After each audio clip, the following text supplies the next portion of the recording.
Isang photo lang po. Isang photo lang po ng ganyan.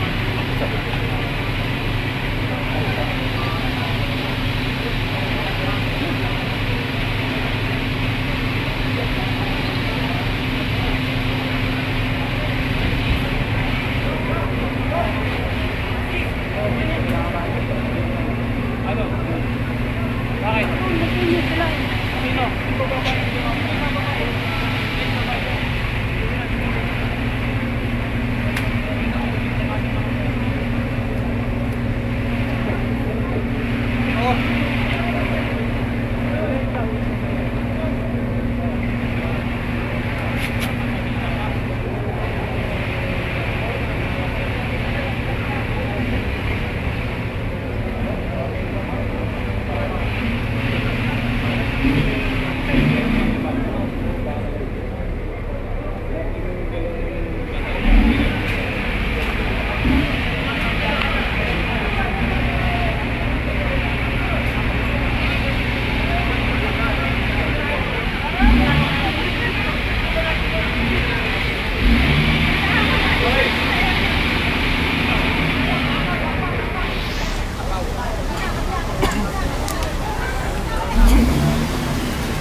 Ano, Christian, sige.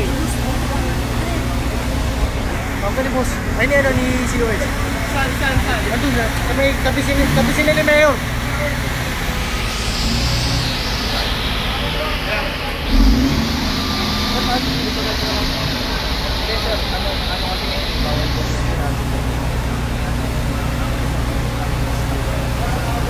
Ito, maganda sa Ito kasi mga kilala ito na.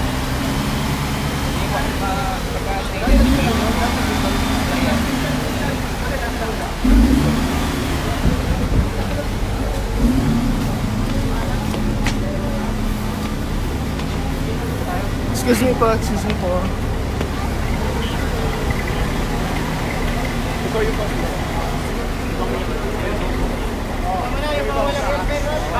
Ay, yung walang helmet. Oo.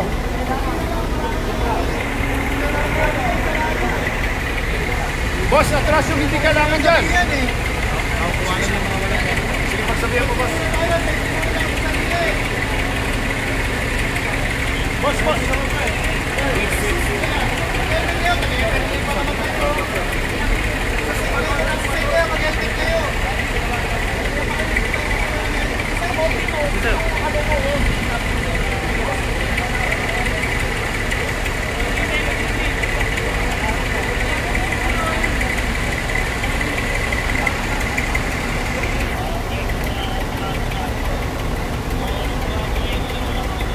Hello po. Yes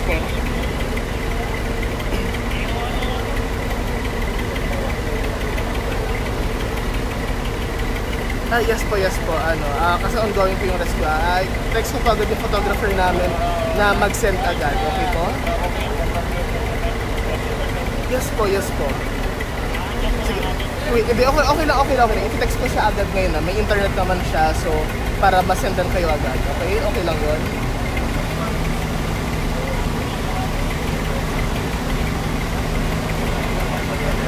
Sige. Ano po agad, ha? I-text ko agad yung photographer. Okay? Okay lang.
gumuho yung dinedemolish na building sa ng Hotel Sogo sa Malate. Bali ang nangyayari ngayon ay ongoing rescue operation sa mga natrap sa gusaling ito.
Ayun nga po, isa po sa mga natabunan ng gumuhong building ay naisakay na po sa ambulansya kanina-kanina lamang po.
Yan si Mayor. 60 seconds, 60 seconds. O yan, may statement itong si Mayor Isko. May konti. Yan, Para mapasok. para malaman natin kung ilan yun. Mic. Anyway, magandang hapon sa inyo. Maraming salamat sa pagantabay ninyo and to inform the public on what is happening here in this situation. Now, we can at least say through the rescue effort, it's a very challenging situation. This is a no ordinary situation dahil nakita nyo naman, you were allowed to go the other side. Very fragile yung stability ng building, so kaya talagang maingat. At 3 o'clock PM, nung na-reach ng ating mga rescuer yung isa sa mga biktima, talagang wala na siyang pulso, no? At 3:14 naibaba naman siya dito sa kalsada at we asked the foreman to properly identify the victim. No?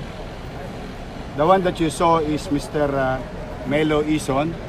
Ako po'y 10 ng aming mga kasamahan nakikidalamhati, nakikiramay sa pamilya Ison.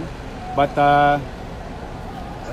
dinala na po siya sa ospital ng Maynila and we asked Red Cross to facilitate kasi sa pamilya kasi hindi natin basta magalaw dahil unstable yung ilalim nung baka mapahamak naman yung ating rescuer from MMDA, from Bureau of Fire and from the city of Manila.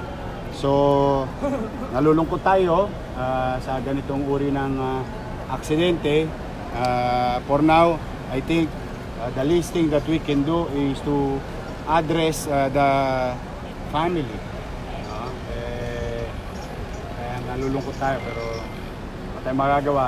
As you all know, everybody tried their best to all the equipments and technologies and those engineers who are risking their lives also. But wala na, pumanaw o talagang wala nang buhay. Kasi talagang na-access siya sa ilalim ng debris at 3 p.m.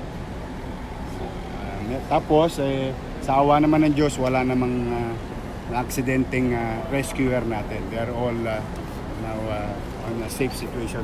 Except itong isa, medyo challenging pa to. This will take time. But this is now not rescue operation anymore. This is now a retrieval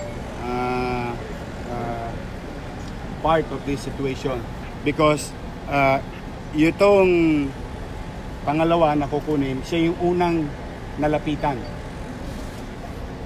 Siya rin yung unang na-identify na wala na talagang buhay.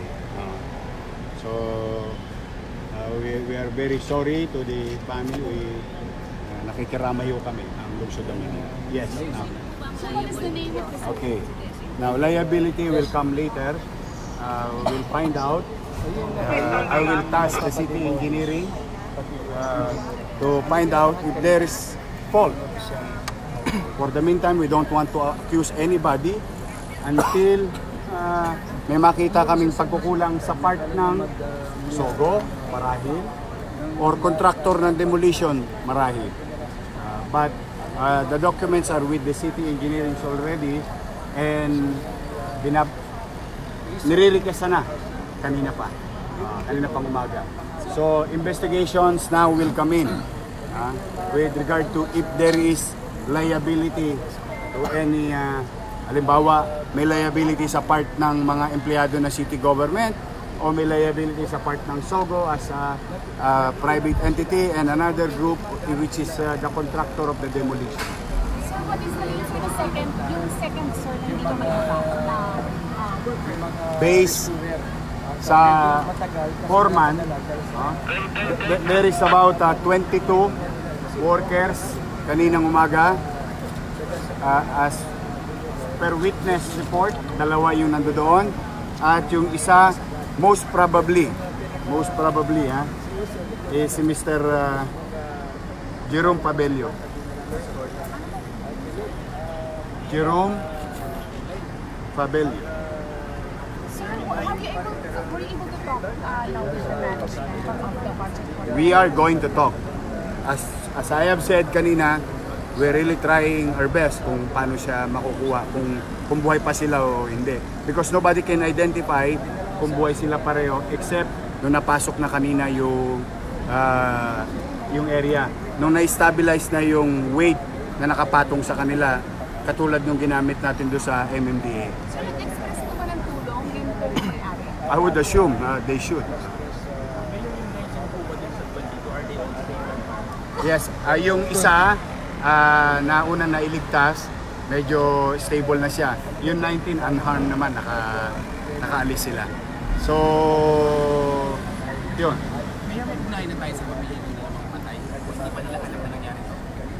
They're going to be informed in a few minutes by Red Cross. Kasi basic, no? Yung pamilya should be with a specialist with regard to, emotional, psychological effect nito sa kanila. But they're going to be informed in a few minutes now. Well, hindi pa natin alam kung may fault ba yung, kung sinong may fault. Kasi I don't want to, blame anybody.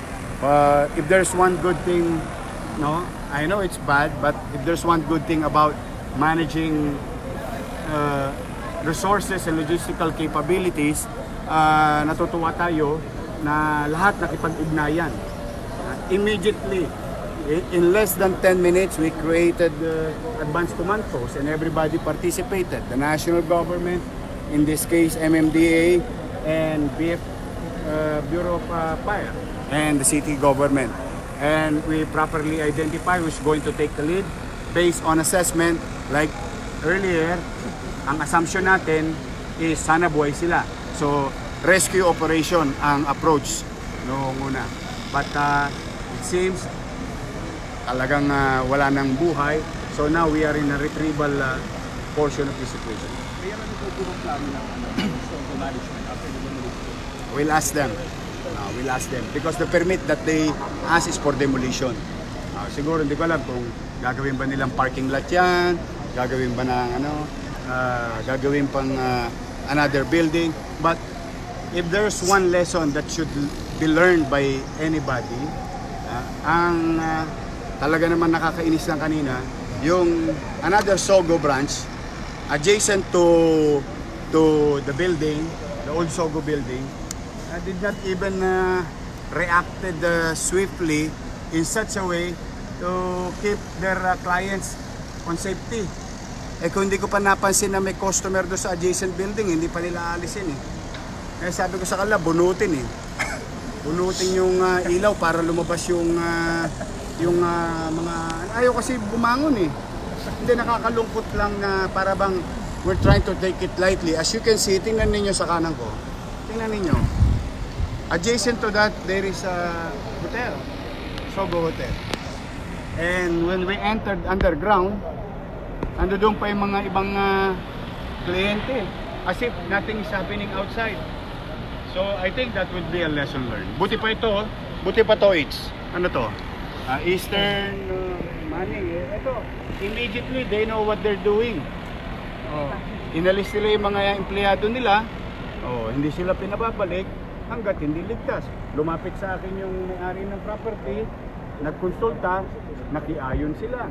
So, I think the lesson learned is if there's this situation, kailangan lang talaga makiisa ang taong bayan. Anyway, MMD is conducting every now and then a shake drill.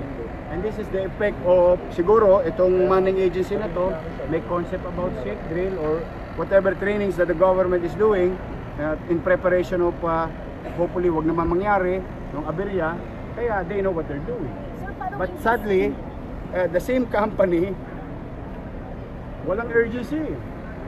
Hindi ko alam ano yung urge. So following this incident, sir, will the demolition still proceed or hinto muna, sir? No, we'll help them to clear until it's safe, no? Hindi namin sila bibitawan ngayon. Tutulungan siguro namin. Pa-assess na natin sa city engineering. So tuloy pa rin, sir, ang demolition? No, we will reassess the stability of the remaining portion. So not to create more harm later on. Now, let our city engineering office assess it. The building official assess it. And if there is need for us to help, then so be it. We will help. Because what matters most today, tomorrow, and the following days is itong remaining portion ba ay hindi na makakapamerwisyo ng ilang dadaan dito, maglalakad dito, or adjacent property. So hinto muna, sir, no? Pending that assessment, sir. Yes, yes, it will be done today.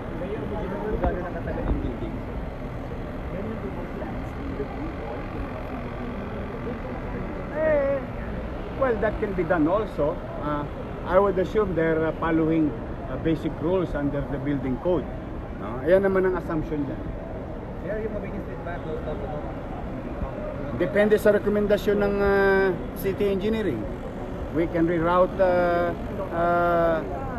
public utility vehicles, private vehicles for their own safety if that is needed. Hindi naman kami mag-hesitate. Pero hindi na kung gaano nakatagal yung building. No. Okay? So thank you sa inyo ha. Thank you sa pagtulong ninyo na mai-update ang taong bayan sa sitwasyon. What time, sir, na nakita sa yung dalawa? And how siya na tumagal yung rescue? Mga 9:30 nangyari. Tapos makakuha kami ng impormasyon on possible area about siguro almost 10 o'clock. Then we started looking into it, our rescuers. Nagkaroon ng view o possible body mga about almost 12 kasi walang makalapit eh. Wala talaga at all. It's very dangerous for the rescuer. Tapos nung sumubok, bumalaw. So it's more dangerous. So nung nakita na ako sa ang area, doon na nag-focus. At awa naman ng Diyos, wala. 12 minutes, sir. Yeah. And right now, sir, ongoing pa yung... Ay, yung isa retrieval na yan. Kasi napulsuan na siya. Na-identify na eh, yung na body. Tapos lifeless. By our rescuer. Then let the doctors do their thing later on to properly declare whatsoever. So, dalawa. Two dead na, sir. Most likely. Wala na, sir. So anyway, thank you kila General Manager GM Jojo sa BFP, sa Red Cross, sa aming mga We can properly declare kasi doctor dapat well, sana wala nang mangyari pang after incident in this location kasi yun na yung susunod natin pangangalagaan, yung paano mabibigyan ng kapanatagan yung mga tao rito na itong building na ito mailagay sa ayos. Thank you. Maraming salamat sa inyo. Okay.